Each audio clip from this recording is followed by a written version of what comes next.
ओम नमो भगवते वासुदेवाय। ओम नमो भगवते वासुदेवाय। ओम नमो भगवते वासुदेवाय। ओम अज्ञानतिमिरान्धस्य ज्ञानाञ्जनशलाकया चक्षुरुन्मिलितं येन तस्मै श्रीगुरवे नमः। श्रीचैतन्यमनोभीष्टं स्थापितं येन भूतले स्वयं रूपा कदा मह्यं ददाति स्वपदान्तिकं। वन्देऽहं श्रीगुरो श्रीयुतपदकमलं श्रीगुरून् वैष्णवांश्च श्रीरूपं सागरजातं सहगणरघुनाथान्वितं तं सजीवं साद्वैतं सावधूतं परिजनसहितं कृष्णचैतन्यदेवं श्रीराधाकृष्णपादान् सहगणललिता श्रीविशाखान्वितांश्च। हे कृष्णा करुणा सिन्धो दीनबन्धो जगत्पते गोपेशा गोपिका कान्त राधा कान्त नमोस्तुते। तप्तकाञ्चनगौराङ्गी राधे वृन्दावनेश्वरी वृषभानुसुते देवी प्रणमामि हरिप्रिये। वाञ्छाकल्पतरुभ्यश्च कृपा सिन्धुभ्येव च पतितानां पावनेभ्यो वैष्णवेभ्यो नमो नमः। नमो विष्णुपादाय कृष्णपृष्ठाय भूतले श्रीमते भक्तिवेदान्तस्वामिनिति नामिने। नमस्ते सरस्वती देवे गौरवाणी प्रचारिणे निर्विशेषशून्यवादी पाश्चात्यदेशतारिणे। जय श्री कृष्ण चैतन्य प्रभु नित्यानंद श्री अद्वैत गदाधर श्रीवासादि गौरभक्तवृंद। हरे कृष्ण कृष्ण कृष्ण हरे हरे हरे राम राम राम हरे हरे। हरे कृष्णा कृष्ण कृष्ण हरे हरे हरे राम राम राम हरे हरे। हरे कृष्णा कृष्ण कृष्ण हरे हरे हरे राम राम राम हरे हरे। मूकं करोति वाचालं पङ्गुं लङ्घयते गिरिं यत्कृपातमहं वन्दे श्रीगुरुदीनतारिणं परमानन्दमाधवं श्रीचैतन्यमीश्वरम्।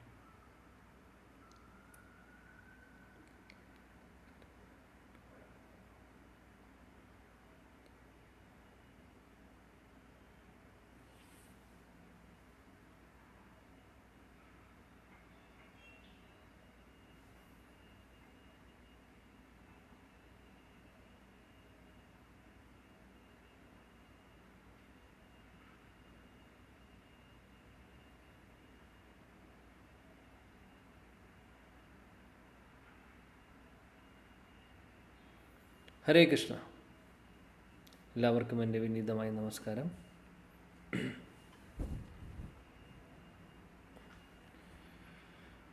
ഭഗവാന്റെ മഹാകാരുണ്യം കൊണ്ട് നമ്മൾ ശ്രീമദ് ഭാഗവതം പഠിച്ചു വരുന്നു. ശ്രീമദ് ഭാഗവതത്തിലെ പ്രഥമസ്കന്ധം അധ്യായം 8 കുന്തി സ്തുതിയാണ് നമ്മൾ പഠിച്ചു വരുന്നത്. ഇന്നത്തെ ശ്ലോകം 40. കഴിഞ്ഞ ക്ലാസ്സിൽ 41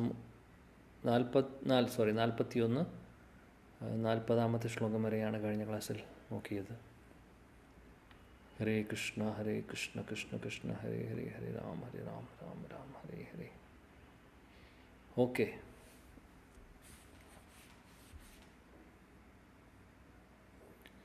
ശ്ലോകം 41. അദാ വിശ്വേശ വിശ്വാത്മൻ വിശ്വമൂർത്തേ സ്വകേഷു മേ സ്നേഹപാശം ഇമം ചിന്തി ദൃഢം പാണ്ഡൂഷു വൃഷ്ണിഷു. അദാ വിശ്വേശ വിശ്വാത്മൻ വിശ്വമൂർത്തേ സ്വകേഷു മേ സ്നേഹപാശം ഇമം ചിന്തി ദൃഢം പാണ്ഡൂഷു വൃഷ്ണിഷു. അതാ വിശ്വേശ വിശ്വാത്മൻ വിശ്വമൂർത്തേ സ്വകേഷു മേ സ്നേഹപാശം ഇമം ചിന്തി ദൃഢം പാണ്ഡൂഷു വൃഷ്ണിഷു. യെസ്, വായിച്ചു. കൃഷ്ണ കൃഷ്ണ വയ്ക്കട്ടെ പ്രഭുജി. യെസ്. ഹരേ കൃഷ്ണ. അത വിശ്വേശ വിശ്വത്മൻ വിശ്വമൂർത്തേ സുഖേഷു മേ സ്നേഹപാശം ഇമം ചിന്തി ദൃഢം പാണ്ഡുഷു വൃഷ്ണിഷു. വിവർത്തനം ഭാവാർത്ഥം. ഭക്തിവേദാന്ത സ്വാമി ശ്രീല പ്രഭുപാദ കീ ജയ്. അല്ലയോ പ്രപഞ്ച സൃഷ്ടാവേ, പ്രപഞ്ചത്തിന്റെ ആത്മാവേ, അല്ലയോ പ്രപഞ്ച സ്വരൂപത്തിന്റെ വ്യക്തിസത്വമേ, എന്നെ ബന്ധുജനങ്ങളുടെയും പാണ്ഡവരുടെയും വൃഷ്ണികളുടെയും സ്നേഹബന്ധങ്ങളിൽ നിന്നും ദയവായി വേർപെടുത്തിയാലും. ഭാവാർത്ഥം. ഭഗവാനിൽ നിന്നും സ്വതാത്പര്യാർത്ഥം എന്തെങ്കിലും ആവശ്യപ്പെടുന്നതിന് ഒരു ശുദ്ധ ഭഗവത് ഭക്തൻ ലജ്ജിക്കുന്നു. എന്നാൽ കുടുംബ ബന്ധത്താൽ ബന്ധനസ്ഥരാകയാൽ ചിലപ്പോഴൊക്കെ ഗൃഹസ്ഥാശ്രമികൾ ഭഗവാന്റെ ദാക്ഷിണ്യം ആവശ്യപ്പെടുന്നതിന് ബാധ്യസ്ഥരായിരിക്കുന്നു. ഈ വസ്തുതയെക്കുറിച്ച് കുന്തിദേവിക്ക് ബോധ്യമുള്ളതാകയാൽ തന്റെ ബന്ധുജനങ്ങളോട്, അതായത് പാണ്ഡവരോടും വൃഷ്ണികളോടും തനിക്കുള്ള സ്നേഹബന്ധത്തെ വിച്ഛേദിക്കുവാൻ കുന്തിദേവി ഭഗവാനോട് പ്രാർത്ഥിക്കുന്നു. പാണ്ഡവർ കുന്തിയുടെ പുത്രന്മാരും വൃഷ്ണികൾ പിതൃബന്ധുക്കളുമാകുന്നു. കൃഷ്ണൻ ഇരു കുലങ്ങളോടും തുല്യ ചാർച്ചയുള്ളവനാകുന്നു. ഇരു കുടുംബങ്ങളും ആശ്രിത ഭഗവത് ഭക്തരാകയാൽ ഇരു കുടുംബങ്ങൾക്കും കൃഷ്ണന്റെ സഹായം ആവശ്യമായി തീരുന്നു. ശ്രീകൃഷ്ണ ഭഗവാൻ തന്റെ പുത്രരായ പാണ്ഡവരോടൊപ്പം ഉണ്ടാവണമെന്ന് ശ്രീമതി കുന്തിദേവി ആഗ്രഹിച്ചു. എന്നാൽ അപ്രകാരം പ്രവർത്തിക്കുന്ന പക്ഷം കുന്തിദേവിയുടെ പിതൃഭവനത്തിൽ നിന്നും കൃഷ്ണ സാന്നിധ്യം എന്ന നേട്ടം അപഹരിക്കപ്പെടുന്നു. ഈ പക്ഷഭേദങ്ങളൊക്കെ കുന്തിദേവിയുടെ മനസ്സിനെ പ്രക്ഷുബ്ധമാക്കുന്നു. ആകയാലാണ് കുന്തിദേവി സ്നേഹപാശത്തെ ഛേദിക്കുവാൻ ആഗ്രഹിക്കുന്നത്. ഒരു ശുദ്ധ ഭക്തൻ തന്റെ കുടുംബത്തിന്റെ പരിമിതങ്ങളായ ബന്ധനങ്ങളെ ഛേദിക്കുകയും എല്ലാ വിസ്മൃതാത്മാക്കൾക്കുമായി തന്റെ ഭക്തിയുത സേവന പ്രവർത്തനങ്ങളെ വിസ്തൃതമാക്കുകയും ചെയ്യുന്നു. ചൈതന്യ മഹാപ്രഭുവിന്റെ പന്ഥാവ് പിന്തുടർന്ന 6 ഗോസ്വാമിമാർ സവിശേഷ ദൃഷ്ടാന്തമാകുന്നു. അവരെല്ലാവരും ഉന്നത കുലജാതരും ഉദാത്ത പ്രബുദ്ധവും സംസ്കാര സമ്പന്നവുമായ കുടുംബങ്ങളിലുള്ളവരുമാകുന്നു. എന്നാൽ സാമാന്യ ജനസമൂഹങ്ങളുടെ നന്മയ്ക്കായി അവർ സുഖലോലുപതയാൽ സമ്പൂർണമായ അവരുടെ ഭവനം ഉപേക്ഷിച്ച് ഭിക്ഷാന്തേഹികളായി തീർന്നു. എല്ലാവിധ കുടുംബ ബന്ധങ്ങളും ഛേദിക്കുക എന്നാൽ പ്രവർത്തന മേഖല വിപുലമാക്കുക എന്നർത്ഥം. ഇപ്രകാരം പ്രവർത്തിക്കാത്ത പക്ഷം ബ്രാഹ്മണനായോ രാജാവായോ പൊതുജന നേതാവായോ ഭഗവത് ഭക്തനായോ ഒന്നുമായി തീരാൻ സാധ്യമല്ല. ഒരു ഉത്തമ രാജാവ് എന്ന നിലയിൽ മാതൃകാപരമായി വർത്തിച്ചുകൊണ്ട് പരമദിവ്യോത്തമ പുരുഷൻ ഇത് വ്യക്തമാക്കി തന്നു. ശ്രീരാമചന്ദ്രൻ തന്റെ സ്നേഹനിധിയായ പത്നിയോടുള്ള തന്റെ അഗാധ പ്രേമപാശത്തെ ഛേദിച്ചുകൊണ്ട് ഒരു ഉത്തമ രാജാവിന്റെ ഗുണങ്ങൾ പ്രകടമാക്കി. അത്തരം വ്യക്തിവിശേഷങ്ങൾ ബ്രാഹ്മണൻ, ഭക്തൻ, രാജാവ്, പൊതുജന നേതാവ് എന്നിവരെ പോലെ താന്താങ്ങളുടേതായ കർമ്മങ്ങൾ അനുഷ്ഠിക്കുന്നതിൽ വിശാല മനസ്കരായിരിക്കണം. ഈ പരമാർത്ഥത്തെ സംബന്ധിച്ച് ബോധ്യവതിയാകയാലും ദുർബലയാകയാലും കുന്തിദേവി അത്തരം കുടുംബ ബന്ധങ്ങളുടെ ബന്ധനത്തിൽ നിന്നും തന്നെ സ്വതന്ത്രമാക്കി തീർക്കാൻ പ്രാർത്ഥിച്ചു. ദൃഢമായ കുടുംബ ബന്ധങ്ങളുടെ ബന്ധനത്തെ ഛേദിക്കുവാനുള്ള ഭഗവാന്റെ സർവശക്തമായ കഴിവിനെ ആധാരമാക്കി ഭഗവാനെ പ്രപഞ്ചാധിപ അഥവാ പ്രാപഞ്ചിക ആത്മനാഥ എന്ന് അഭിസംബോധന ചെയ്തിരിക്കുന്നു. ആകയാൽ ഭഗവാൻ ചിലപ്പോഴൊക്കെ ദുർബലനായ തന്റെ ഭക്തനോടുള്ള പ്രത്യേക പ്രതിപത്തിയാൽ അദ്ദേഹത്തിന്റെ അനന്തശക്തിയാൽ പരിസ്ഥിതികളുടെ സമ്മർദ്ദം നിമിത്തം കുടുംബ ബന്ധമാകുന്ന സ്നേഹത്തെ ഭേദിക്കുന്നതായി അനുഭവവേദ്യമാകുന്നു. അപ്രകാരം പ്രവർത്തിക്കയാൽ ഭക്തൻ തന്നെ പൂർണ്ണമായും ആശ്രയിക്കാൻ ഭഗവാൻ കാരണമാകുന്നുവെന്ന് മാത്രമല്ല, അപ്രകാരം ഭഗവത്ധാമത്തിലേക്ക് മടങ്ങിച്ചെല്ലുവാനുള്ള ഭക്തന്റെ പാത അദ്ദേഹം സുഗമമാക്കുകയും ചെയ്യുന്നു. കൃഷ്ണ പ്രഭുജി.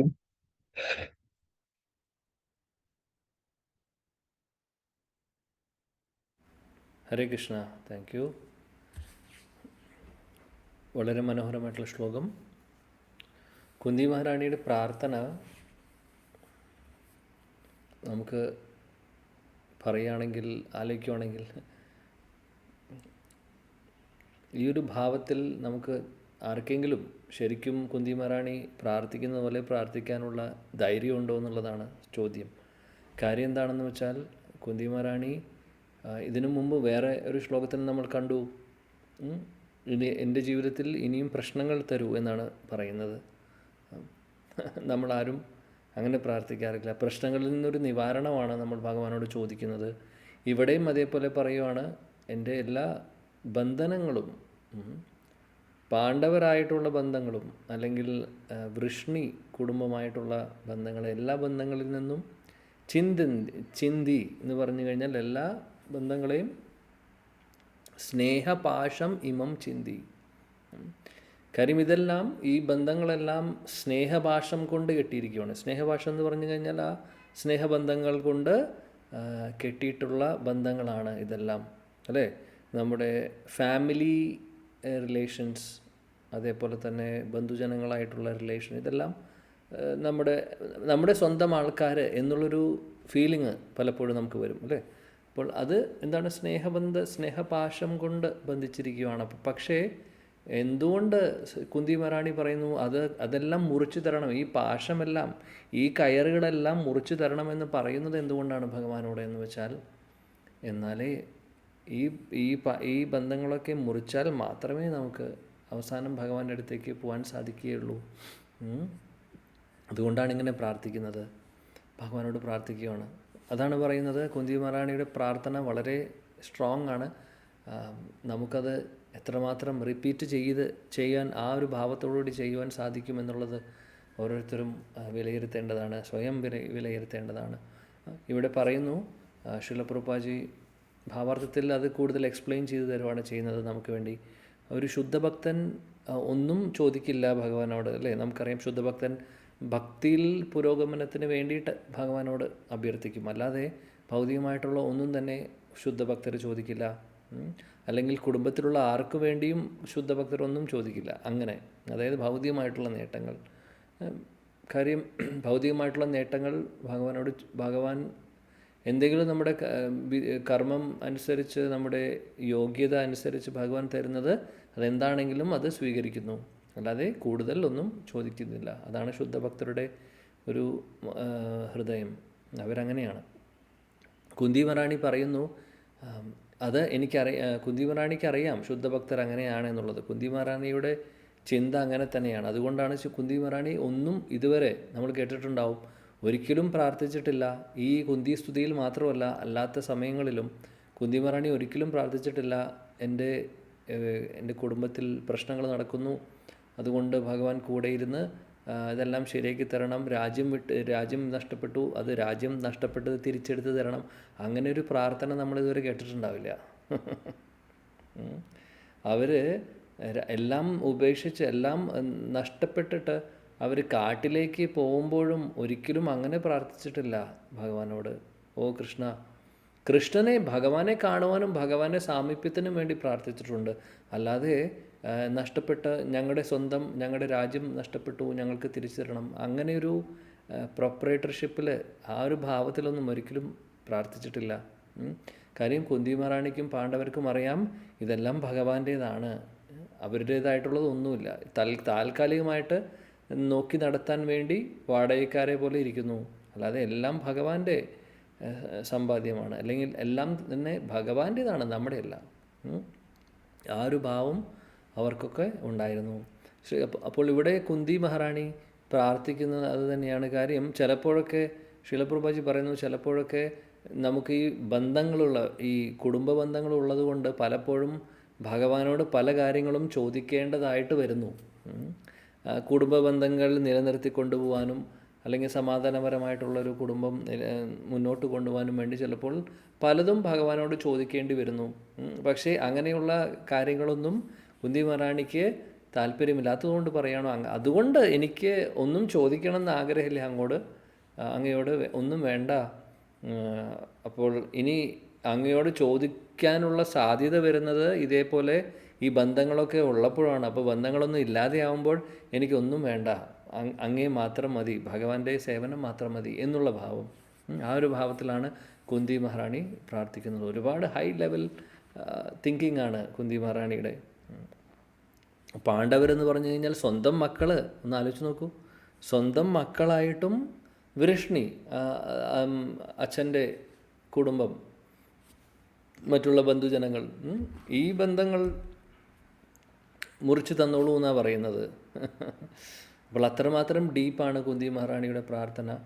നമുക്ക് ഒരിക്കലും റിപ്പീറ്റ് ചെയ്യാൻ സാധിക്കില്ല. അതിൻ്റെ അർത്ഥം ഒരിക്കലും വിചാരിക്കരുത് കുന്തി മഹാറാണിക്ക് പാണ്ഡവരോട്, മക്കളോട് സ്നേഹമില്ല എന്നും, അല്ലെങ്കിൽ വൃഷ്ണി കുടുംബത്തിലെ ആരോടും സ്നേഹമില്ല എന്ന് അങ്ങനെയല്ല. നമ്മൾ ചിന്തിക്കുന്നതിൻ്റെ അപ്പുറത്താണ് ഇതെല്ലാം.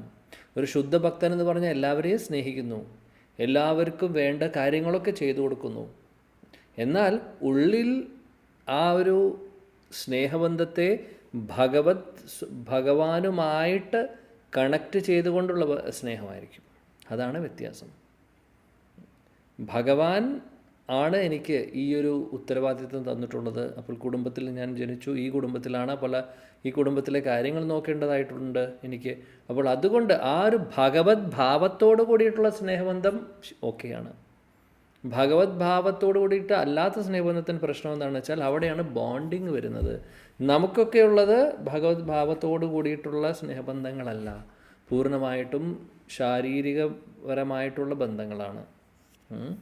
അല്ലെങ്കിൽ നമുക്ക് നമ്മുടെ വീട്ടിലൊക്കെ അല്ലെങ്കിൽ നമ്മുടെ കുടുംബത്തിൽ പലപ്പോഴും കാണുന്നതാണ് അല്ലേ, ഒരു ചെറിയ ഒരു കാര്യം മതി തെറ്റാൻ വേണ്ടി, വഴക്കാവാൻ വേണ്ടി, അത്രയേ ഉള്ളൂ. അത് സഹോദരങ്ങളായിട്ടും ബന്ധുജനങ്ങളായിട്ടും ഈവൻ എത്രയും ക്ലോസ് ആയിട്ടുള്ള ഭാര്യ, ഭർത്താവ്, അച്ഛൻ, അമ്മ, മക്കൾ, അതാണ് ഏറ്റവും അടുത്ത റിലേഷൻസ്. അതുപോലും ബ്രേക്ക് ആവാൻ വളരെ ഈസിയാണ് ഇന്നത്തെ കാലത്ത്.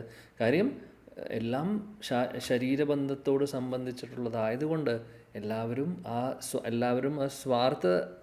സ്വാർത്ഥത എല്ലാവർക്കും ഉള്ളതുകൊണ്ടും എല്ലാവരും അവനവൻ്റെ ഇഷ്ടം മാത്രമേ നോക്കുന്നുള്ളൂ. മറ്റുള്ളവരുടെ ഭാഗത്തുനിന്ന് ചിന്തിക്കാതെ വരുമ്പോഴാണ് ഇതൊക്കെ സംഭവിക്കുന്നത്. അപ്പോൾ എങ്ങനെ സംഭവിക്കുന്നു, എന്തുകൊണ്ട് സ്വാർത്ഥത, അല്ലെങ്കിൽ എന്തുകൊണ്ട് നമ്മൾ അങ്ങനെ ചിന്തിക്കുന്നു? കാര്യം ഭഗവത് ഭാവം ഇല്ലാത്തതുകൊണ്ട്. അതാണ് പോയിന്റ്. നമുക്ക് ഭഗവത് ഭാവമില്ല. നമ്മുടെ ബന്ധങ്ങളും റിലേഷൻസും ഒക്കെ പൂർണ്ണമായിട്ടും ശാരീരികമായിട്ടുള്ള കണക്ഷൻ മാത്രമേ നമുക്ക് തോന്നുന്നുള്ളൂ. നമ്മൾ പറയും വാക്കാൽ ബ്ലഡ് റിലേഷൻ, ചോരയാണ്, ഒരേ ചോരയാണ്, പക്ഷെ അതും പൂർണ്ണമായിട്ടും വാക്കാൽ മാത്രമേ ഉള്ളൂ. ഭഗവാന്റെ അംശമാണ് ഞാനും ആ വ്യക്തിയും എല്ലാവരും. ആ ഒരു ഭാവത്തോട് കൂടിയിട്ട്, ഭഗവത് ഭാവത്തോട് കൂടിയിട്ടല്ല ഒന്നും കാണുന്നത്. പറഞ്ഞുകൊണ്ട് മാത്രം കാര്യമില്ല. അപ്പോൾ സ്വന്തം ചോരയാണെന്ന് പറയുന്നത് പൂർണ്ണമായിട്ടും ശരീരബോധത്തിലുള്ള, അതായത് നമ്മളിൽ നിന്ന് ഉണ്ടായ പുത്രൻ അല്ലെങ്കിൽ നമ്മുടെ ഫാമിലി ലീനേജിൽ വന്നൊരു വ്യക്തി, അതുകൊണ്ട് പറയുന്നത് സ്വന്തം ചോരാണ്. പക്ഷേ ആ ഒരു ബന്ധവും ഈ പറഞ്ഞ പോലെ സ്വാർത്ഥതയുടെ ചുറ്റും കറങ്ങി നിൽക്കുന്നതാണ്, അല്ലാതെ വേറെ ഒന്നുമല്ല. അങ്ങനെയുള്ള ബന്ധങ്ങൾ നമുക്ക് ശരിക്കും പറയുകയാണെങ്കിൽ ഒരു വലിയൊരു തടസ്സമാണ് നമുക്ക് ഭക്തിയിൽ. അതുകൊണ്ടാണ് കുന്തി മഹാറാണി പറയുന്നത് ആ ബന്ധങ്ങളിൽ നിന്നൊക്കെ മുറിച്ചു തരണം. കുന്തി മഹാറാണി ആ സ്റ്റേജിലേ അല്ല, നമ്മളെപ്പോലെയല്ല ഈ ബന്ധങ്ങളെ കാണുന്നത്. പാണ്ഡവരെയാണെങ്കിലും വൃഷ്ണി വംശത്തിലെ മറ്റുള്ള ആളുകളെയാണെങ്കിലും കുന്തി മഹാറാണി ഭഗവത് ഭാവത്തോടു കൂടിയിട്ടാണ് കാണുന്നത്. കാര്യം ശുദ്ധ ഭക്തി ആയതുകൊണ്ട്. പക്ഷേ എന്തുകൊണ്ടിങ്ങനെ പ്രാർത്ഥിക്കുന്നു എന്ന് വെച്ചാൽ അത് നമുക്ക് കാണിച്ചു തരുവാണ്. നമ്മളെന്തായാലും ഈ ഒരു സ്ഥിതിയിൽ എത്തിയിട്ടില്ല. ഈ സ്ഥിതിയിൽ കുന്തി മഹാറാണിയുണ്ട്. കുന്തി മഹാറാണിക്ക് അങ്ങനെ പ്രാർത്ഥിച്ചില്ലെങ്കിലും കുഴപ്പമില്ല. കുന്തി മഹാറാണി ഇങ്ങനെയുള്ള ഒരു അറ്റാച്ച്മെൻറ്റിലും ഇല്ല. ഭൗതികമായിട്ടുള്ള അല്ലെങ്കിൽ ശാരീരിക സംബന്ധമായിട്ടുള്ള ഒരു അറ്റാച്ച്മെൻറ്റിൽ അല്ല ഇരിക്കുന്നത്. അവരുടെ ചിന്തയും അവരുടെ തലവും വേറെയാണ്. എന്നാലും ഇങ്ങനെ പ്രാർത്ഥിക്കുന്നു, നമുക്ക് വഴി കാണിച്ചു തരുന്നു, നമുക്ക് കാണിച്ചു തരുവാണ്. ശരിക്കും പറയുകയാണെങ്കിൽ ഇതൊക്കെയാണ് നമ്മൾ മനസ്സിലാക്കേണ്ടത്. വരിഷ്ഠരായിട്ടുള്ള ഭക്തരിൽ നിന്ന് നമ്മൾ പഠിക്കേണ്ട കാര്യങ്ങൾ ഇതൊക്കെയാണ്. അപ്പം നമ്മളെ സംബന്ധിച്ച് ആ ശരീരബോധമേ പോയിട്ടില്ല, ഭഗവത് ഭാവമില്ല.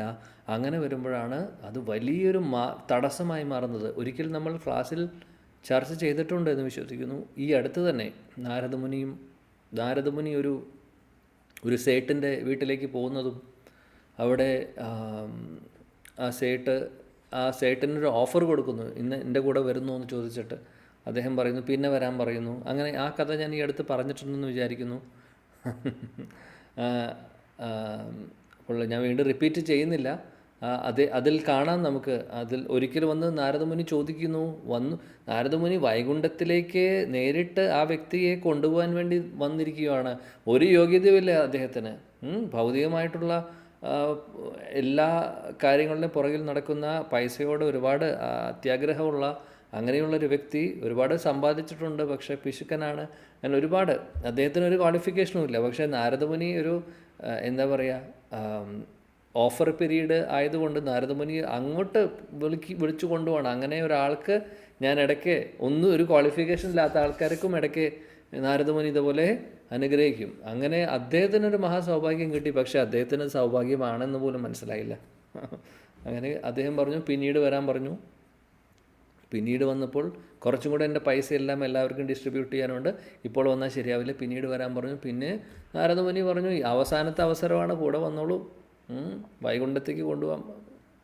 അങ്ങ് പറയുന്നതൊക്കെ ശരിയാണ്, എനിക്ക് ആഗ്രഹമുണ്ട്, പക്ഷേ കുറച്ചും കൂടെ കാര്യങ്ങൾ ചെയ്യാനുണ്ട് എന്ന് പറഞ്ഞ് പിന്നീട് വരൂ, കുറച്ച് ദിവസം കഴിഞ്ഞിട്ട് വരൂ എന്ന് പറഞ്ഞു. കുറച്ച് ദിവസം കഴിഞ്ഞ് വന്നപ്പോൾ അദ്ദേഹം അവിടെ ഇല്ല, അദ്ദേഹം മരിച്ചു. എന്നാൽ നാരദമുനിയെ കണ്ടപ്പോൾ ഒരു നായ നല്ലോണം കുരയ്ക്കുന്നുണ്ട് വീട്ടിൽ. അപ്പോൾ ആ വ്യക്തി നായയായിട്ട് ജനിക്കുന്നു.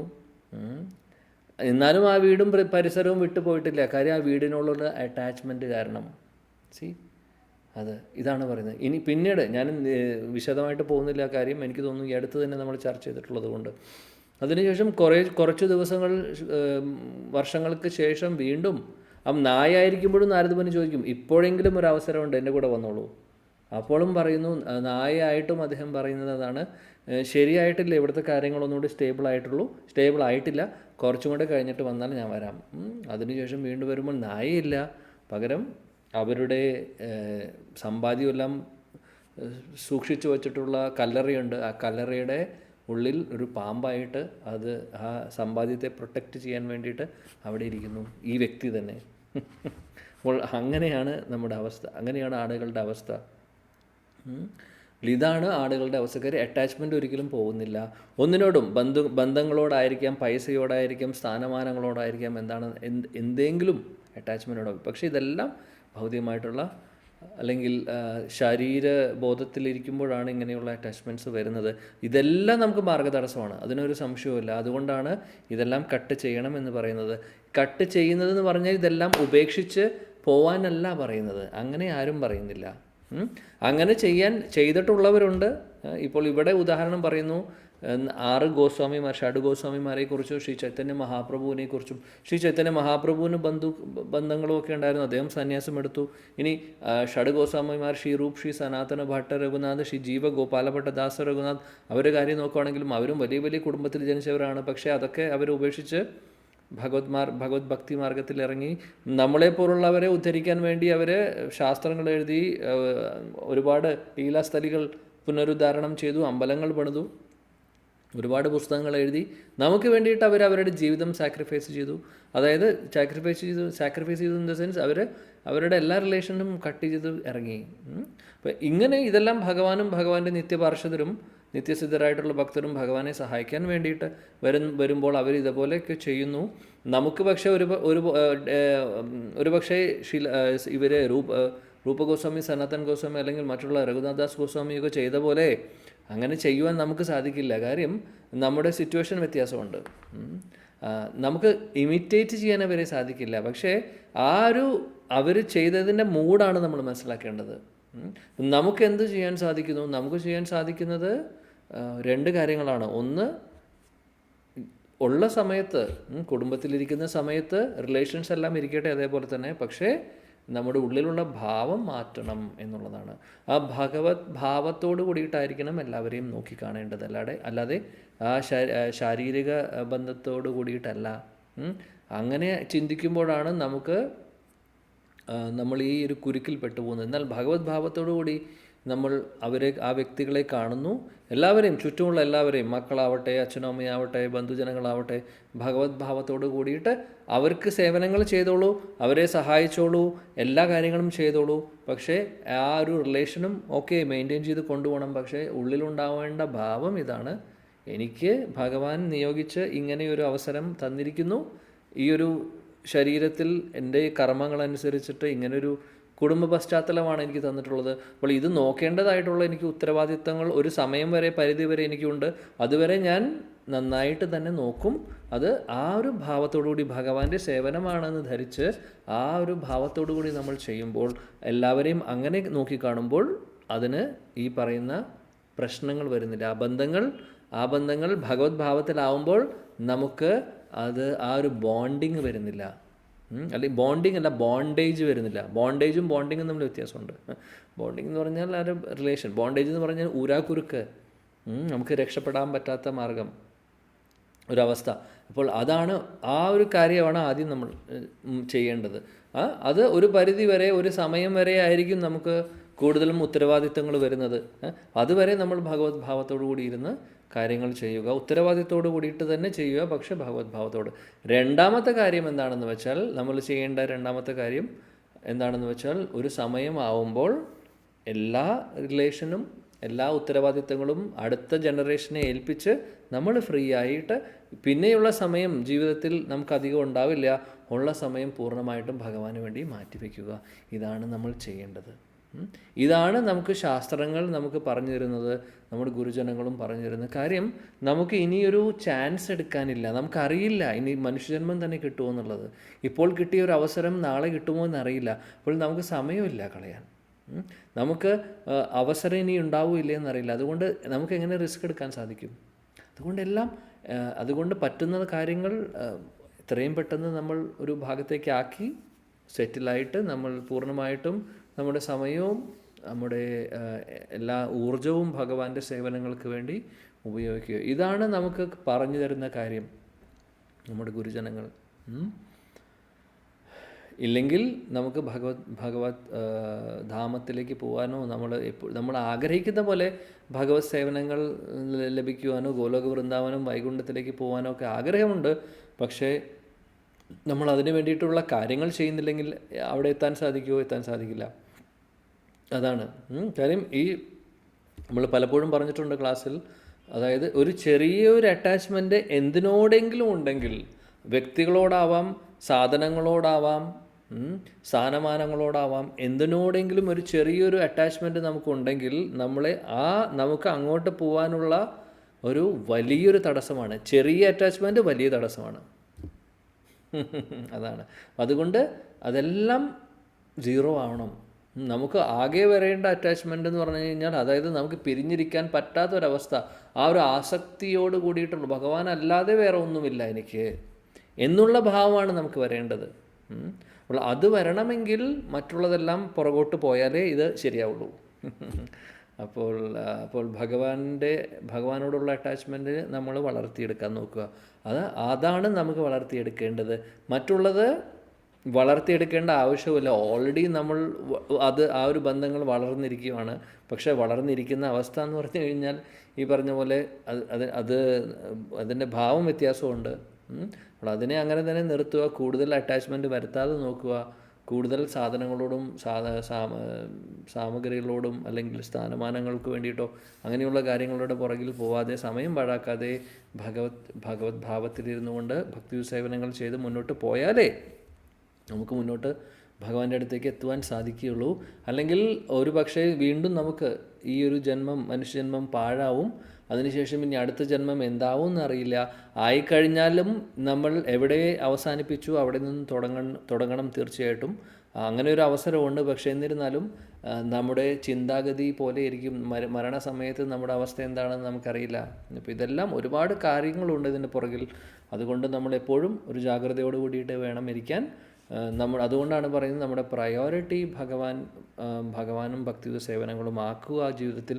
എന്നാൽ മാത്രമേ നമുക്ക് നല്ല രീതിയിൽ മുന്നോട്ട് പോകാൻ സാധിക്കുകയുള്ളൂ. അതിന് സത്സംഗങ്ങൾ ആവശ്യമാണ്. കൂടുതൽ വായിക്കണം, കൂടുതൽ കേൾക്കണം ഭഗവാനെക്കുറിച്ച്. അപ്പോഴാണ് നമുക്ക് ഭഗവാനോടൊരു അറ്റാച്ച്മെൻറ്റ് തോന്നുന്നത്. ഭൗതികമായിട്ടുള്ള കാര്യങ്ങളോട് നമുക്ക് അറ്റാച്ച്മെൻറ്റ് തോന്നുന്നത്, അത് പോകാൻ വേണ്ടിയിട്ട് കൂടുതൽ നമ്മൾ ഭഗവത് സേവനങ്ങൾ ചെയ്യുമ്പോഴാണ് നമുക്ക് സാധിക്കുന്നത്. ഓട്ടോമാറ്റിക്കലി മറ്റുള്ളതെല്ലാം പോകുന്നു. അതാണ്. ഓക്കെ, അടുത്ത ശ്ലോകം മനോഹരമായിട്ടുള്ള ശ്ലോകം 42. ത്വയി മേ നന്യവിഷയ മതിർമധുപതേ സകൃത് രതിം ഉദ്വാഹതാത് അധാ ഗംഗേ വൗഗം ഉദൻവതി. ത്വയി മേ നന്യവിഷയ മതിർമധുപതേ സകൃത് രതിം ഉദ്വഹതാത് അധാ ഗംഗേ വൗഗം ഉദൻവതി. ത്വയി മേ അനന്യവിഷയ മതിർമധുപതേ സകൃത് രതിം ഉദ്വഹതാത് അധാ ഗംഗേ വൗഗം മുദൻവതി. യെസ്. ഹരേ കൃഷ്ണ പ്രഭു. ഓം നമോ ഭഗവതേ വാസുദേവായ. ത്വയിമേനന്യ വിഷയാ മതിർമധുപദേ സകൃത് ഗതിമുദ്വഹദാ ഗംഗേ വൗദ്ധമുദന്വതി. വിവർത്തനം ഭാവാർത്ഥം ബൈ ഹിസ് ഡിവൈൻ ഗ്രേസ് അഭയ ചരണാരവിന്ദ ഭക്തി വേദാന്ത സ്വാമി ശ്രീല പ്രഭുപാദ് കി ജയ്. അലയോ മധുപദേ, യാതൊരു വിഘ്നവും കൂടാതെ ഗംഗാ നദി സാഗരത്തിലേക്ക് അനുസൃതം എന്നെന്നും പ്രവഹിക്കുന്നത് പോലെ എന്റെ ശ്രദ്ധ മറ്റൊന്നിലേക്കും വ്യതിചലിക്കാതെ അങ്ങയിലേക്ക് തന്നെ നിരന്തരമായി ആകർഷിതമാകണമേ. ഭാവാർത്ഥം. എപ്പോൾ മുഴുവൻ ശ്രദ്ധയും അതീന്ദ്രിയ ഭഗവത് പ്രേമയുധ സേവനത്തിലേക്ക് തിരിയുന്നുവോ അപ്പോൾ ശുദ്ധഭക്തിയുധ സേവനത്തിന്റെ പരിപൂർണത പ്രാപ്തമാകുന്നു. മറ്റെല്ലാ സ്നേഹബന്ധങ്ങളെയും ഛേദിക്കുക എന്നാൽ മറ്റൊരാളുടെ സ്നേഹം പോലുള്ള സൂക്ഷ്മ ഘടകങ്ങളുടെ പൂർണ്ണമായ നിഷേധം എന്നർത്ഥമില്ല. ഇത് സാധ്യമല്ല തന്നെ. ഒരു ജീവാത്മാവ് അവൻ ആരുമായി കൊള്ളട്ടെ, അവന് മറ്റുള്ളവരോടുള്ള സ്നേഹമെന്ന ഈ വികാരം നിശ്ചയമായും ഉണ്ടാകണം. എന്തെന്നാൽ അത് ജീവിതത്തിന്റെ ഒരു ലക്ഷണമാകുന്നു. ആഗ്രഹം, കോപം, അഭിലാഷം, ആകർഷണത്തിന്റെ വികാരം തുടങ്ങിയ ജീവിത ലക്ഷണങ്ങളെ ഒരിക്കലും നശിപ്പിക്കാൻ കഴിയില്ല. അവയുടെ ലക്ഷ്യവിഷയം മാത്രമാണ് മാറ്റപ്പെടേണ്ടത്. ആഗ്രഹത്തെ നിഷേധിക്കാനാകില്ല. എന്നാൽ ഭക്തിയുത സേവനത്തിൽ ഇന്ദ്രിയാസ്വാദനത്തിനുള്ള ആഗ്രഹത്തിന്റെ സ്ഥാനത്ത് ഭഗവത് സേവനത്തിനുള്ള ആഗ്രഹം മാത്രമായി പരിവർത്തനം ചെയ്യപ്പെടുന്നു. കുടുംബം, സമൂഹം, രാജ്യം തുടങ്ങിയവയോടുള്ള പ്രതിപത്തി എന്ന് പറയപ്പെടുന്നത് ഇന്ദ്രിയാസ്വാദനത്തിന്റെ വ്യത്യസ്ത ഘടകങ്ങളാകുന്നു. എപ്പോൾ ഈ ആഗ്രഹം ഭഗവത് സംതൃപ്തിക്കുള്ളതായി പരിവർത്തനം ചെയ്യപ്പെടുന്നുവോ അപ്പോൾ അത് ഭക്തിയുത സേവനം എന്ന് വിശേഷിപ്പിക്കപ്പെടുന്നു. അർജുനൻ തന്റെ സ്വകീയ ആഗ്രഹങ്ങളെ തൃപ്തിപ്പെടുത്താനായി മാത്രമാണ് തന്റെ സഹോദരരോടും ബന്ധുക്കളോടും യുദ്ധം ചെയ്യാൻ വിസമ്മതിച്ചതെന്ന് നമുക്ക് ഭഗവത്ഗീതയിൽ ദർശിക്കുവാൻ കഴിയുന്നു. എന്നാൽ ഭഗവത് സന്ദേശമായ ശ്രീമദ് ഭഗവത്ഗീത ശ്രവിച്ചപ്പോൾ അദ്ദേഹം തീരുമാനം മാറ്റുകയും ഭഗവാനെ സേവിക്കുകയും ചെയ്തു. അപ്രകാരം പ്രവർത്തിക്കുകയാൽ അർജുനൻ ഭഗവാന്റെ പ്രസിദ്ധ ഭക്തനായി തീർന്നു. കാരണം മൈത്രിയിലൂടെ ഭഗവത് സേവനം നിർവഹിക്കുക വഴി അർജുനൻ ആത്മീയ പരിപൂർണത പ്രാപ്തമാക്കിയെന്ന് എല്ലാ ശാസ്ത്രങ്ങളിലും ഉദ്ഘോഷിക്കപ്പെട്ടിരിക്കുന്നു. യുദ്ധവും മൈത്രിയും അർജുനനും കൃഷ്ണനും ഒക്കെ അവിടെയുണ്ട്. എന്നാൽ ഭക്തിയുത സേവനം മുഖേന അർജുനൻ ഒരു വ്യത്യസ്ത വ്യക്തിയായി മാറി. ആകയാൽ പ്രവർത്തനങ്ങളിലെ വിവിധത്തിലുള്ള നിശ്ചയ മാറ്റങ്ങളെയാണ് കുന്തിദേവിയുടെ പ്രാർത്ഥനകളും സൂചിപ്പിക്കുന്നത്. യാതൊരു വ്യതിചലനവും കൂടാതെ ഭഗവാനെ സേവിക്കണം എന്നതാണ് കുന്തിദേവിയുടെ ആഗ്രഹം. അതായിരുന്നു അവരുടെ പ്രാർത്ഥനയും. ഈ കലർപ്പറ്റ ഭക്തിയുത സേവനമാണ് ജീവിതത്തിന്റെ പരമമായ ലക്ഷ്യം. ഭഗവത് സംബന്ധിയല്ലാത്ത ഒന്നിൽ അഥവാ ഭഗവാന്റെ പദ്ധതി ഇല്ലാത്ത ഒന്നിന്റെ സേവനത്തിലാണ് സാധാരണയായി നമ്മുടെ ശ്രദ്ധ തിരിയുന്നത്. ഭഗവത് സേവനത്തിലേക്ക് എപ്പോൾ കാര്യപരിപാടികൾ മാറ്റപ്പെടുന്നുവോ അഥവാ ഭഗവത് സേവന സംബന്ധ പ്രവർത്തനങ്ങളാൽ എപ്പോൾ ഇന്ദ്രിയങ്ങൾ പവിത്രീകരിക്കപ്പെടുന്നുവോ അപ്പോൾ അതിനെ കലർപ്പറ്റ ശുദ്ധ ഭക്തിയുത സേവനം എന്ന് വിശേഷിപ്പിക്കുന്നു. ശ്രീമതി കുന്തി ദേവി ആ പരിപൂർണത ആഗ്രഹിക്കുകയും അതിനായി ഭഗവാനോട് പ്രാർത്ഥിക്കുകയും ചെയ്തു. പാണ്ഡവരോടും ഋഷികളോടുമുള്ള കുന്തി ദേവിയുടെ സ്നേഹം ഭക്തിയുത സേവന പരിധിയിൽ ഉൾപ്പെടുത്താത്തതായിരുന്നില്ല. എന്തെന്നാൽ ഭഗവത് ഭക്ത സേവനവും അഭിന്നമാണ്. ചിലപ്പോൾ ഭക്ത സേവനം ഭഗവത് സേവനത്തെക്കാൾ അധികം മൂല്യമുള്ളതാകുന്നു. എന്നാൽ ഇവിടെ പാണ്ഡവരോടും വൃഷ്ണികളോടും കുന്തിദേവിക്കുള്ള സ്നേഹം കുടുംബ ബന്ധത്താൽ ഉളവായതാകുന്നു. ഭൗതിക ബന്ധത്താൽ ഉണ്ടായ ഈ സ്നേഹപാശം മായയാൽ ഉളവായ ബന്ധനമാകുന്നു. എന്തുകൊണ്ടെന്നാൽ ശരീരം അല്ലെങ്കിൽ മനസ്സിനാൽ ഉണ്ടാകുന്ന ബന്ധങ്ങൾ ബഹിരംഗ ശക്തിയുടെ സ്വാധീനത്തിലാകുന്നു. പരമാത്മാവുമായി ബന്ധപ്പെട്ട് സുസ്ഥാപിതമായ ആത്മബന്ധങ്ങൾ യഥാർത്ഥ ബന്ധങ്ങളാകുന്നു. കുടുംബ ബന്ധങ്ങളെ ഛേദിക്കാൻ ആഗ്രഹിച്ചപ്പോൾ ശരീര സംബന്ധിയായ ബന്ധങ്ങളെ ഛേദിക്കുക എന്നാണ് കുന്തിദേവി അർത്ഥമാക്കിയത്. ഭൗതിക ബന്ധനത്തിനു കാരണം ശരീര സംബന്ധിയായ ബന്ധമാകുന്നു. എന്നാൽ ആത്മാവാൽ ഉളവായ ബന്ധം സ്വാതന്ത്ര്യത്തിന് ഹേതുവാകുന്നു.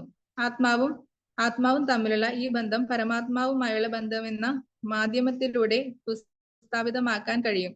അന്ധകാരത്തിൽ വീക്ഷിക്കുന്നു എന്നത് വീക്ഷണമല്ല. എന്നാൽ സൂര്യപ്രകാശത്തിന്റെ സഹായത്താൽ വീക്ഷിക്കുന്നു എന്നത് സൂര്യനെയും അന്ധകാരത്തിൽ വീക്ഷിക്കാനാവാത്ത മറ്റുള്ള സർവ്വതിനെയും വീക്ഷിക്കുന്നു എന്ന് അർത്ഥമാക്കുന്നു. ഇതാണ് ഭക്തിയുത സേവനത്തിന്റെ മാർഗം. ഹരേ കൃഷ്ണ പ്രഭു. ഹരേ കൃഷ്ണ. Thank you. നമ്മൾ കഴിഞ്ഞ ശ്ലോകത്തിൽ എക്സ്പ്ലെയിൻ ചെയ്തു ഇതെല്ലാം. ആക്ച്വലി ശ്രീല പ്രഭുപാദ് ഇവിടെ വിശദമായിട്ട് പറയുന്നത് ഓൾറെഡി നമ്മൾ ചർച്ച ചെയ്തു. ഇപ്പോൾ ഈ ശ്ലോകം വളരെ മനോഹരമാണ്. ശ്ലോകത്തിൽ പറയുന്നത് ത്വയി മേ അനന്യ വിഷയ എന്ന് പറഞ്ഞു കഴിഞ്ഞാൽ മറ്റുള്ള വിഷയങ്ങളോടൊന്നും എനിക്ക് അറ്റാച്ച്മെൻറ്റ് തോന്നേണ്ട ആഗ്രഹമില്ല. എനിക്ക് അങ്ങ് മാത്രം മതി. മതിർ മധു പതേ സകൃത് റദ്ദിം ഉദ്വഹതാത് അധ ഗംഗേ വകും മുതൻവതി. എന്നിട്ട് ഉദാഹരണം പറയുന്നു ഇവിടെ കുന്തി മഹാറാണി.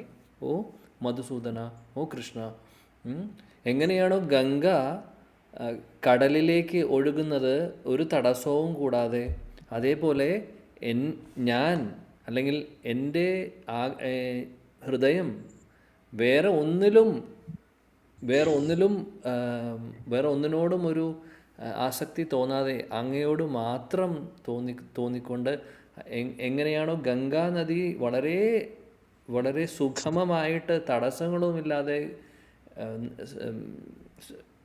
സമുദ്രത്തിലേക്ക് എത്തിച്ചേരുന്നത്, അതേപോലെ ഞാനും അല്ലെങ്കിൽ എൻ്റെ ആ ഒരു അട്രാക്ഷൻ അല്ലെങ്കിൽ എൻ്റെ ആ ഒരു രതി, കുന്തി മഹാറാണി ഉപയോഗിക്കുന്ന വാക്ക് രതിയാണ്. എൻ്റെ രതി അല്ലെങ്കിൽ എൻ്റെ ആഗ്രഹം അല്ലെങ്കിൽ എൻ്റെ ഒരു അറ്റാച്ച്മെൻറ്റ്, അങ്ങോട്ടുള്ള അട്രാക്ഷൻ അതേപോലെ തന്നെ ഒരു തടസ്സവും കൂടാതെ അങ്ങയിലേക്ക് മാത്രമായി മാറട്ടെ. ഇതാണ് എൻ്റെ ആഗ്രഹം, അല്ലാതെ വേറൊന്നും ഞാൻ ആഗ്രഹിക്കുന്നില്ല എന്ന്. അപ്പോൾ ഇവിടെ അനന്യഭക്തിയാണ് കുന്തി മഹാറാണി ചോദിക്കുന്നത്, ഭഗവാനോട് പ്രാർത്ഥിക്കുന്നത്. അനന്യഭക്തി, ഒരു തരത്തിലും അങ്ങോട്ടും ഇങ്ങോട്ടും മാറാതെ ആ അനന്യഭക്തി. സവൈ പുംസ പരോധർമ്മ യദോ ഭക്തിർ അധോക്ഷജേ അഹൈത്തുകി അപ്രതിഹത യാത്മാ സുപ്രസീദതി. അവിടെയും പറയുന്നു അഹൈത്തുകമായിട്ടുള്ള സ്നേഹം, അഹൈത്തുകമായിട്ടുള്ള ഭക്തി. അതായത് വേറെ ഒന്നും ആഗ്രഹിക്കാതെ, വേറെ ഒരു കാരണവശാലും, അത് അന്യാഭിലാഷിത ശൂന്യം, വേറെ അഭിലാഷങ്ങളൊന്നുമില്ലാതെ ഭഗവാൻ മാത്രം ലക്ഷ്യത്തിൽ, വേറെ ഒന്നുമില്ല. ഇതാണ് കുന്തി മഹാറാണി പ്രാർത്ഥിക്കുന്നത്. ആ അനന്യഭക്തിയാണ് വേണമെന്ന് പറയുന്നത്. അപ്പോൾ അനന്യഭക്തിക്ക് ഹേതുവാവുന്ന, തടസ്സമാവുന്ന പല കാര്യങ്ങളും ഉണ്ടെങ്കിൽ അത് മുറിച്ചു തരാനാണ് കുന്തി മഹാറാണി പറയുന്നത്, അല്ലാതെ വേറെ ഒന്നുമില്ല. അതും ആ ബന്ധങ്ങളും. ഹരേ കൃഷ്ണ.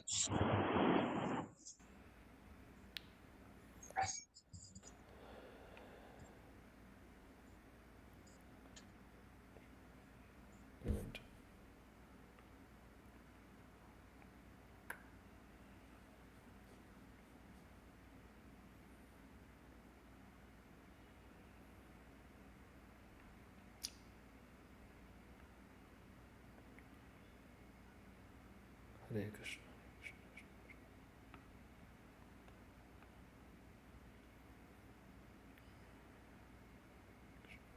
ചക്കായി.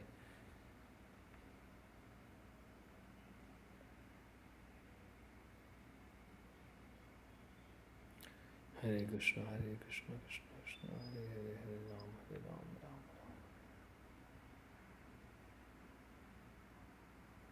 ഹരേ കൃഷ്ണ കൃഷ്ണ കൃഷ്ണ ഹരേ ഹരേ ഹരേ രാം പ്രഭു. ഹരേ കൃഷ്ണ.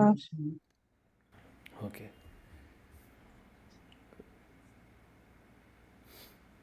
കുന്തി മഹാറാണി ചോദിക്കുന്നത് അത് മാത്രമാണ്. വേറെ അതായത് ഭഗവാനിലേക്ക് എത്തണം, അതിന് തടസ്സങ്ങളൊന്നും പാടില്ല. അത് എന്ത് തടസ്സമാണെങ്കിലും അതൊന്നും വേണ്ട എന്നാണ് പറയുന്നത്. ഇവിടെ നമ്മൾ കഴിഞ്ഞ ശ്ലോകത്തിൻ്റെ ഒരു എക്സ്പ്ലനേഷനിൽ പറഞ്ഞതുപോലെ കുന്തി മഹാറാണി പാണ്ഡവരോടുള്ള ബന്ധവും വൃഷ്ണി കുടുംബത്തിലെ എല്ലാവരോടുള്ള ബന്ധം അവസാനിപ്പിക്കണം, അല്ലെങ്കിൽ അത് വേണ്ട എന്ന് പറയുന്നതിൻ്റെ ഒരു ഭാവം വ്യത്യാസമുണ്ട്. നമ്മൾ ഉദ്ദേശിച്ച പോലെ, നമ്മൾ നേരത്തെ ചർച്ച ചെയ്ത പോലെ അങ്ങനെയാണ്, അല്ലാതെ അങ്ങനെ വളരെ ക്രൂരമായിട്ടുള്ള രീതിയിൽ പറയുന്നതല്ല കുന്തി മഹാറാണി. കുന്തി മഹാറാണി പറയുന്നത് ആ ഒരു ബന്ധങ്ങൾ കാരണം എന്തെങ്കിലും ഒരു ചെറിയൊരു വിഘ്നങ്ങൾ വരുന്നെങ്കിൽ അതും ഞങ്ങൾ മാറ്റിത്തരണം. കാര്യം ആ ഒരു ശരീരബന്ധമാകുന്ന ഒരു കണക്ഷൻ ഉണ്ടെങ്കിൽ അതാണ് ഉദ്ദേശിക്കുന്നത്. പക്ഷേ കുന്തി മഹാറാണി അങ്ങനെ ഒരിക്കലും അവരെ നോക്കി കാണുന്നില്ല. അതുമാത്രമല്ല, ശിലപ്രഭുജി വേറൊരു കാര്യം കൂടെ ഇവിടെ പറയുന്നത് എന്താണെന്ന് വെച്ചാൽ, നമ്മളെപ്പോലുള്ള അവസ്ഥയല്ല. നമ്മളെപ്പോലുള്ള അവസ്ഥ എന്ന് പറഞ്ഞു കഴിഞ്ഞാൽ നമുക്ക് പാണ്ഡവരെ പോലെ ഉള്ള അങ്ങനെയുള്ള ശുദ്ധഭക്തരാണോ നമ്മുടെ കുടുംബത്തിൽ ആയിക്കൊള്ളുന്നില്ല, അല്ലേ? വ്യത്യാസം ഉണ്ടാവും. അപ്പോൾ നമുക്ക് വ്യത്യാസമുണ്ട്. പക്ഷെ കുന്തി മഹാറാണി അങ്ങനെ ആയിട്ടും ചോദിക്കുന്നത് എന്താണ്? അതായത് ആ ഒരു കണക്ഷൻ കണക്ഷൻ, ആ ശരീര സംബന്ധമായിട്ടുള്ള കണക്ഷൻ ഉണ്ടെങ്കിൽ അത് മുറിക്കാൻ സഹായിക്കണമെന്ന് പറയുന്നു. ശുദ്ധഭക്തരായിട്ട് പോലും കുന്തി മഹാറാണി ചോദിക്കുന്നു അല്ലെങ്കിൽ പറയുന്നു, ഭഗവാനോട് പ്രാർത്ഥിക്കുന്നു. നമ്മുടെ അവസ്ഥയാണെങ്കിൽ പരിതാപകരമാണ് ശരിക്കും പറയുകയാണെങ്കിൽ, അല്ലേ? അവരുടെ ലെവലേ അല്ല നമ്മളെ ആരും. അപ്പോൾ എനിവേയ്സ്, പക്ഷെ എന്നാലും വേറൊരു കാര്യം കൂടെ പറയുന്നു.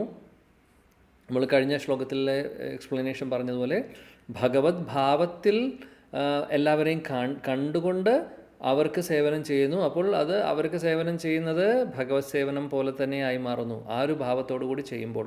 അപ്പോൾ അങ്ങനെ ചെയ്യുവാനാണ് നമ്മളെ നിർദ്ദേശിക്കുന്നത്. കുന്തി മഹാറാണി പറയുന്നതും അത് തന്നെയാണ്.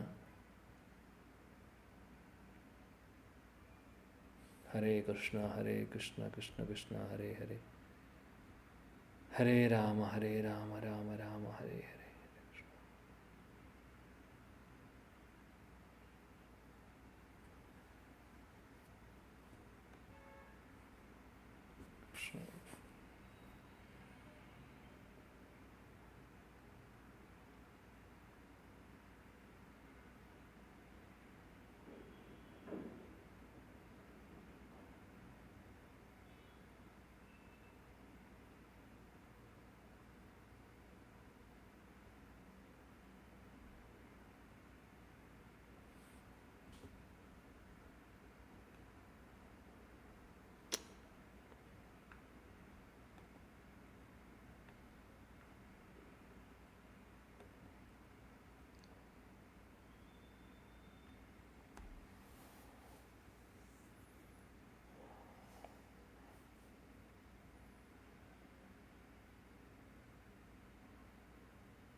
What is happening?